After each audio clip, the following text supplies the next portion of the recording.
Welcome back to Ghani Daksha channel. இன்னைக்கு நம்ம என்ன பார்க்க போறோம்னு பார்த்தீங்கன்னா, ஒரு தேங்காய் ரைஸ் தாங்க நம்ம இன்னைக்கு பார்க்க போறோம். Lunch box recipe. வாங்க இது எப்படி செய்யறதுன்னு பார்த்துடலாம். அதுக்கு நம்ம ஒரு கடாய் எடுத்தாச்சு. கடாயில கொஞ்சமா தேங்காய் எண்ணெய் விட்டுருக்கேன். தேங்காய் எண்ணெய் கொஞ்சம் நல்லா காயட்டும். காஞ்சதுக்கு அப்புறமா கொஞ்சமா கடுகு. கடுகு நல்லா பொரியட்டும். கடுகு நல்லா பொரிஞ்சதுக்கு அப்புறமா நம்ம கொஞ்சமா சோம்புங்க. தவ்ளோண்டு பட்டை, ஒரு 2 லவங்கம். அவ்வளவுதான். இது ஸ்மெல்லுக்காக நம்ம போடுறோம்.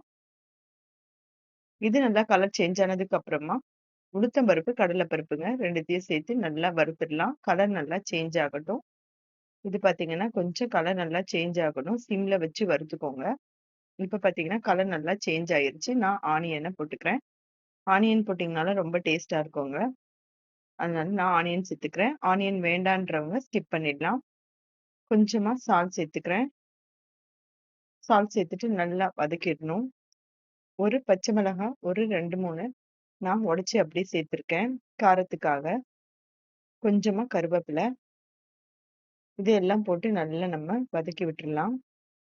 இப்ப பார்த்தீங்கன்னா, இது நல்லா வதங்கட்டும். ஆனியன் கொஞ்சம் நல்லா வதங்குனதுக்கு அப்புறமா நம்ம வந்து வேர்க்கடலைய சேர்த்துக்கலாம். ஆல்ரெடி நம்ம வறுத்த வேர்க்கடல தான்.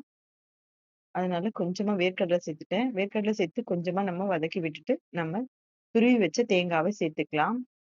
உங்களுக்கு தேவையான அளவுக்கு நீங்க தேங்காய் சேர்த்துக்கோங்க. இதையும் கொஞ்சம் நல்லா தேங்காவையும் நல்லா வதக்கிரலாம். கலர் கொஞ்சம் நல்லா சேஞ்ச் ஆகட்டும். இப்ப பார்த்தீங்கன்னா, தேங்காய் ஓரளவுக்கு நல்லா வதங்கிருச்சு. ரொம்ப வதங்கணும்னு அவசியம் கிடையாது. ஓரளவுக்கு வதங்கிருச்சு. இப்ப நம்ம கொஞ்சமா தேங்காய் எண்ணெய் விட்டுக்கலாம்.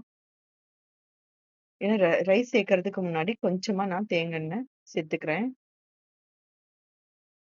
இப்ப பார்த்தீங்கன்னா, தேங்காய் எண்ணெய் சேர்த்து நான் கலரி விட்டுறேன். நல்லா கலரி விட்டுருங்க. இப்ப நம்ம ஆற வச்சு வடிச்சு வச்ச சாதத்த எடுத்து நம்ம சேர்த்துரலாம். சேர்த்துட்டு நல்லா கலந்து விட்டுருங்க. சூப்பரான தேங்காய் சாதம் நமக்கு ரெடி ஆயிடும். லஞ்ச் பாக்ஸ் ரெசிபிக்கு ரொம்ப ஒரு சூப்பரான ஒரு லஞ்ச் பாக்ஸ் ரெசிபிங்க. இதே மாதிரி செஞ்சு பாருங்க. சூப்பரா இருக்கும். நம்ம சேனல இன்னும் சப்ஸ்கிரைப் பண்ணலனா, சப்ஸ்கிரைப் பண்ணி வச்சுக்கோங்க. Thank you for watching our channel.